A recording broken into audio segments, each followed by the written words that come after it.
Wah, senang sekali bisa bertemu dengan kamu pada pagi hari ini walaupun mungkin dalam bentuk daring ya. Ya karena situasi kondisi belum bisa kita tatap muka.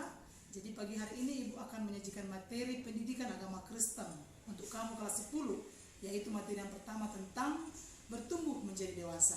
Tapi sebelumnya kita awali dalam doa. Kita berdoa. Terima kasih Bapa di surga yang kami kenal dalam nama Tuhan Yesus Kristus. Kami bersyukur kepadamu. Engkau adalah Roh Kudus yang tak terbatas. Oleh karena itu, terangilah hati, pikiran kami pada saat ini. Tuhan, kami akan memulai materi pendidikan agama Kristen. Mari mampukan kami untuk boleh memahami materi ini dengan baik. Dalam nama Tuhan Yesus kami berdoa. Amin. Oke, baik anak didik Ibu, pada pagi hari ini Ibu akan menyajikan materi tentang pendidikan agama Kristen ya, di bab yang pertama yaitu bertumbuh menjadi dewasa. Oleh sebab itu, siapkan hatimu, materi akan Ibu mulai. Bertumbuh dan semakin berhikmat adalah materi kita yang pertama di kelas 10. Bagaimana yang kita pelajari di kelas 10 ini? Ada 4 kompetensi dasar yang harus kamu pahami. Ya. Kemudian ada 2 indikator juga yang harus juga bisa kamu jelaskan. Yang pertama, menjelaskan bahwa kedewasaan fisik harus diikuti oleh kematangan emosional. Yang kedua, kamu mampu menyebutkan minimal 3 hal yang menunjukkan kematangan emosional dirinya, serta sikap yang menunjukkan kedewasaan dan tanggung jawab. Nah, dari gambar ini mungkin kamu sudah bisa memahami bahwa ini adalah tentang pertumbuhan. Dari usia 0 sampai 2 tahun sampai menjadi remaja, kemudian dewasa, kemudian menjadi tua, kakek dan nenek. Nah, menurut KBBI, bertumbuh itu artinya bertambah besar. Dewasa itu masa di mana seseorang mulai mandiri dan memiliki tanggung jawab. Ya, untuk boleh mengambil contoh, kamu boleh lihat keadaan fisikmu di kelas 10, kau bandingkan di kelas waktu kamu di kelas 7 sampai kelas 9. Setelah itu, kamu lihat apa perbedaan apa yang kamu temukan. Nah, jika sudah kamu lihat perbedaan itu, sekarang kamu perhatikan pula, apakah pertumbuhanmu secara fisik itu sudah menunjukkan bahwa engkau sudah bertumbuh menjadi dewasa? Nah, baik, kita lanjutkan kembali. Ini dalam bukumu ada nanti seorang pemuda ganteng yang bernama Chili Davis. Ya, dia mengatakan bertambah umur harusnya terjadi, namun dewasa adalah pilihan. Nah, dalam bukumu juga nanti ada diceritakan misalnya kisah Tonya Harding ya. Di dalam kisah Tonya Harding itu akan kamu lihat perbedaan bagaimana kedewasaan emosional. Nah, dalam yang Ibu jelaskan ini sudah dikatakan bahwa emosi itu dapat dilihat dari bahasa tubuh ya. Dan menurut psikologi ada 3 poin. Nah, itu dia secara psikologi. Nah, menurut ilmu jiwa, ada 6 aspek perkembangan ketika menjadi dewasa.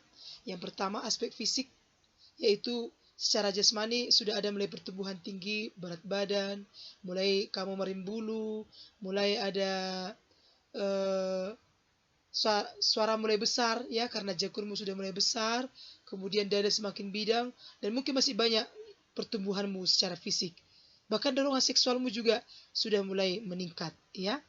Nah, kemudian dalam yang kedua adalah aspek berpikir, ya. Aspek berpikir. Yaitu apa? Dewasa secara intelektual ini adalah kamu bisa menggunakan akal budimu dengan benar. Kamu bisa memahami permasalahan. Tidak seperti anak kecil lagi yang suka merengek, yang suka sedikit-sedikit melapor sama ibunya. Nah, orang yang dewasa intelektual itu dia sudah bisa memecahkan masalahnya sendiri. Kemudian yang ketiga, dewasa secara emosi. Berarti mampu menguasai perasaannya, mampu menempatkan dirinya, ya, tidak mudah tersinggung seperti di gambar ini. Nah, coba lihat lagi gambar yang kedua ini. Nah, ini siswa berantem ini, tapi ibu yakin di SMK Semaduma bisa menempatkan diri, bisa menahan diri ya. Nah, kemudian selanjutnya aspek sosial. Aspek sosial ini adalah kita mampu kita mampu bersosialisasi di tengah lingkungan kita dimanapun kita berada. Itu dia aspek secara sosial ya, bisa beradaptasi, bisa membawa diri. Kemudian aspek moral. Nah, lihat gambar ini menunjukkan moral yang kurang baik ya. Nah, orang yang dewasa secara moral berarti dia bisa memahami apa yang baik dan mana yang pantas dilakukan. Ketika kamu jadi siswa, kamu tahu bicara dengan siapa. Ketika bersama dengan guru, kamu tahu bicara dengan siapa. Bertemu dengan orang tua, kamu tahu bicara dengan siapa. Dengan teman sebaya bagaimana. Bahkan di lingkungan masyarakat juga. Di tengah lingkungan, di jalan juga. Naik kereta juga tidak ugal-ugalan. Karena memiliki norma dan aturan. Ya. Kemudian aspek yang kelima, spiritual. Ini hubungan kepada Tuhan. Orang yang memiliki kedewasaan secara spiritual, dia sudah mulai sadar dia punya kelemahan dan ada yang lebih berkuasa dalam hidupnya. Oke, sekarang kita belajar dari Alkitab tentang Samuel dan Pinehas. Samuel itu merupakan pribadi teladan dalam Alkitab.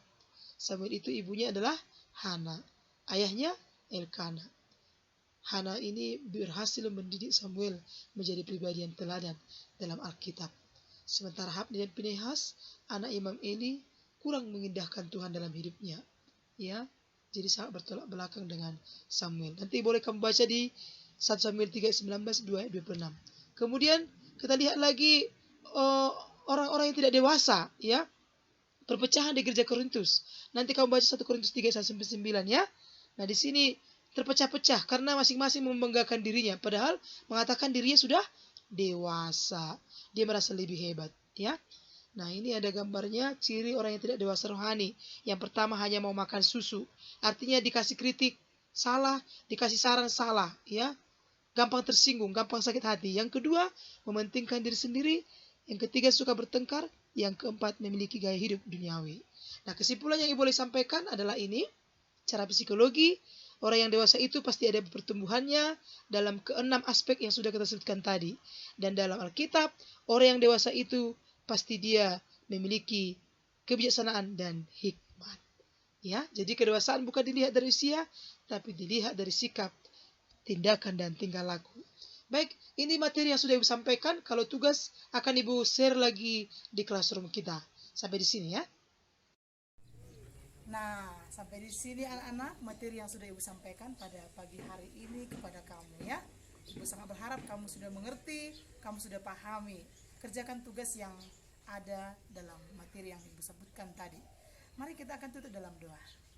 Terima kasih Bapak. Materi yang sudah disampaikan pada hari ini adalah bertumbuh menjadi dewasa. Kiranya sebagai siswa di kelas 10, mereka boleh semakin bertumbuh secara jasmani dan bertumbuh pula secara kerohaniannya. Tuhan memberikan kesehatan bagi kami semuanya untuk boleh terus bertemu, boleh terus saling belajar dan saling mengisi satu sama lain. Terima kasih Bapa, dalam nama Yesus kami berdoa. Amin.